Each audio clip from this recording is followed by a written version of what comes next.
này giới thiệu về bằng bài glen mà un nghiên cứu khó đi châu cả đi thừa thư nó nghe chả lại hiểu nha năng pi video này epic video này thật ra đấy em rõ như nhạ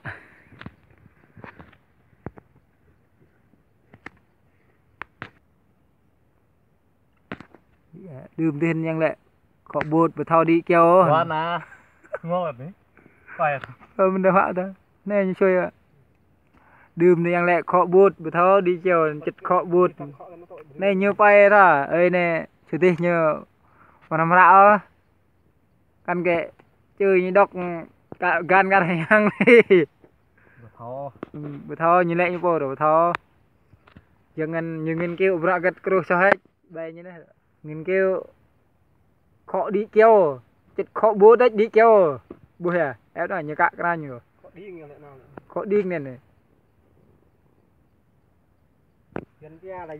ra như thế rồi ôi à không được như vậy đâu coi hình cả thao đi tôi cái chả thì nhớ coi nó kêu lên rồi cho về qua làm này lên thao đi này cành po như qua ra thế về qua ra nhìn lại thao đi nên tay được cả cọ nhá mình đi ở cái quay gì hết đấy cái địch pan này rồi quạ cùm rồi epo nhẹ này ôi thua bão kêu về qua làm kêu rồi qua thế đấy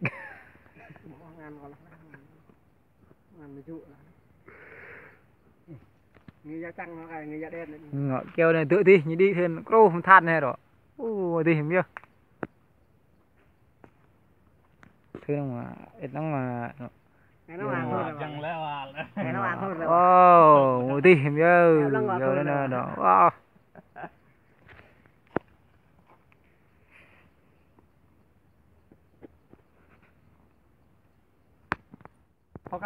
quay thêm hắn đi mau quát ra miếng nè quát thêm nàng kêu nó mua kêu về quát ra vợ quát đi quát thêm có quay một cái này quát cái dụ nè cái tốt cái dụ quát cái ngọn này nè ở ici quát cái này nè ô về quát ra lo mưa to con đi được em đang kêu được về quát ra như đi đang khó như phao ca nè này là thưa đấy mà thưa đắng lùa ra này anh lệ khó đếm có hay cả thao bố li nghiên cứu này nữa nhu bay chả mà làm rạo như nữa rồi ai được à như đi ạ rồi ô tanh đi ô rồi em mượt chưa thật đó bùa ra mượt ra rồi ô rồi thì chưa tanh đi rồi rồi mua tha đi rồi động đi quay phim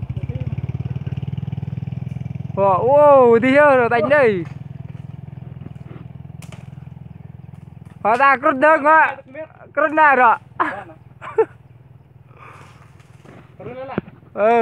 cất đơn chịu á vô này bé qua rồi vô này nữa rồi nhìn đi em đừng như cất đừng như ngã bê như đừng có thấu ạ đó em thấy đừng như cất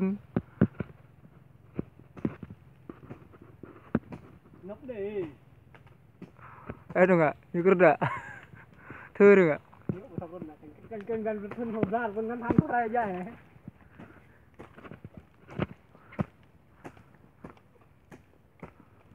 mất đi cái này nó ngộ rồi em bảo như nhá rồi lại rồi đi rồi nhưng rất rồi em đâu ngạ cruy nha năng cruy cruy như nè cá này ta cho không nét này nè rồi rồi như nên đỏ rất đi wow chiều này bé quá là chiều đấy một lần đó nè có buông rồi nè cô nhìn kêu này nè đập hay ấy lấy hiệu ngan ông cô đập hạt lá bên này lá nhưng mình kêu nên ram bên này hay em nha trong hành đi chơi này nọ em bảo chiều bé quá ta thôi chỉ đi đấy mất thằng say cái đừng khó nữa đấy không lẽ ta chịu á nọ chip mình wow nọ wow tao chuột nó đã nắc còn ní wow con này lẹ à yang lẹ nhun chưa đêm nên nên ông nên yang lẹ làm phát đó cứ đồ như ta to như này ông yêu em mua bố mẹ như to em biết mẹ nhun như ta to như mua như lẹ nữa đập đây như nghiên cứu nè bữa cắt nhặt ra thôi sao không nhá ông này nè chẳng ra sẽ bắt ra dừng sẽ bắt ra rồi đi mạ cái tầng đi mạ ngã cái tầng rồi vô cái tầng rồi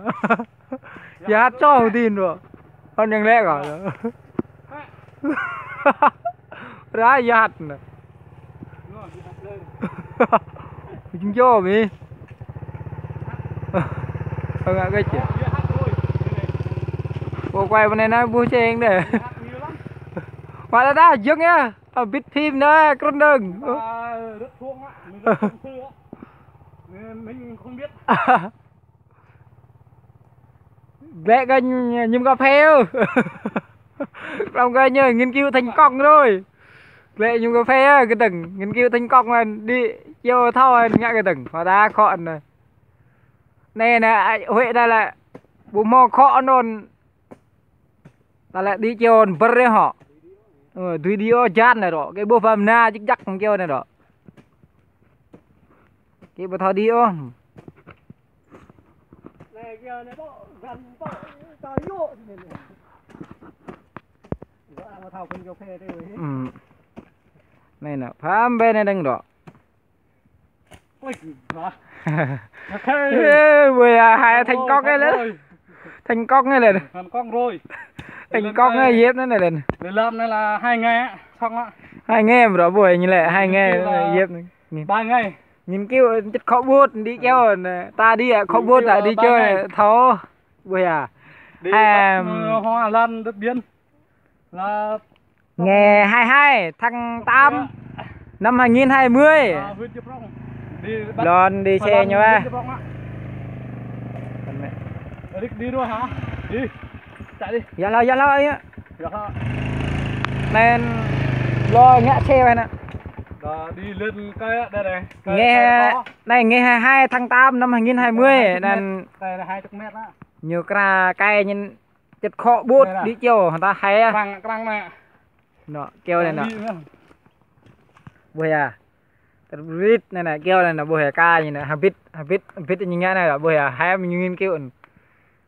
anh như bay bút này như nghiên cứu này nè như mừng thao này nọ mừng cái la buổi giặc kêu này na này nè chan tay ăn chan thằng tao mình chan tay chan nó mình nọ kêu này bere phải ta đi cái là đồng biết quá được mình phải ông mò khọn và thao đi ô kêu này nè khọ thao đi ô rồi ca clip của team rồi nhưng hôm ran đây chỉ đi một cái hơn nè clau hết đi kêu này nữa đông và lần đi lên này rồi này như lại đi kêu con vô tên cái thuyền nhập vi nghe đấy nữa đập hôm ran như đi kêu là như khó như program là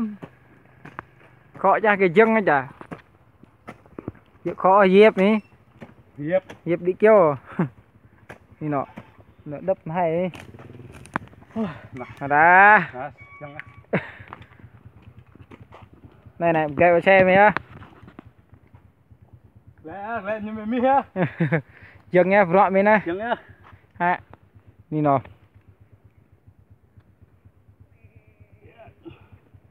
này nè tay nhìn lẹ lẹ lẹ thấy thằng này lẹ nữa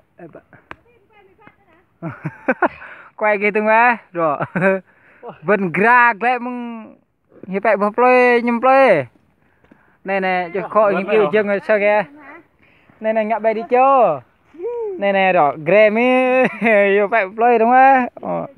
Rồi ghê đó, video này đúng ghê ra vào. Này khỏi này, cái chân nó to nữa.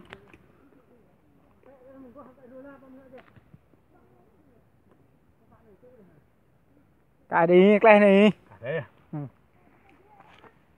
Ồ, cá dê lên.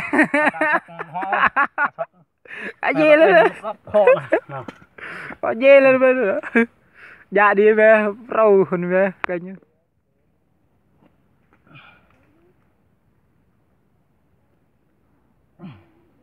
Này đòn cái này khọa này ở giữa. Đòn cái này. Tao chúng to mà năm lên rồi hả ta? Ừ hả ta? Ta này kẹp play thế này hả? Ôi dùng nhá, chị bắt hay kép mấy này nè. Thôi nè. Mình có hay rồi đó. Cùng nhà chắc rồi. Nghe.